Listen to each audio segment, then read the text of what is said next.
Aujourd'hui, on va parler du Son de la Terre. Le Son de la Terre, c'est un podcast, en fait, c'est La Terre de chez nous, donc le journal. Et ils ont fait également une version, ben pas nécessairement une version parce que c'est pas uniquement les articles, mais une version qui est plus audio, donc en podcast. C'est super intéressant. Je trouve que la problématique du format, en fait, c'est qu'on est resté un peu sur un format journal.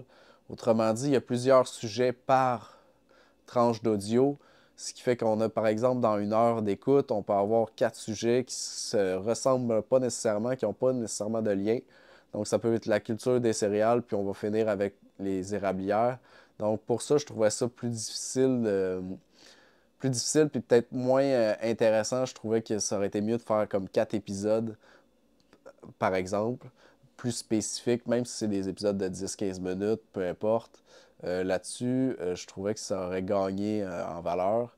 Ça aurait facilité la recherche aussi pour les gens qui voudraient plus écouter des émissions spécifiques. Sinon, évidemment, on est plus aussi sur un modèle agricole euh, un peu industriel, si on veut, motorisé, tracteur, etc. Il y a peu d'aspects qui sont plus liés au mode paysan, mais on a plein d'agriculteurs qui vont parler, partager de leur expérience, puis on a des chroniqueurs, des journalistes spécialisés terrain en modèle agricole.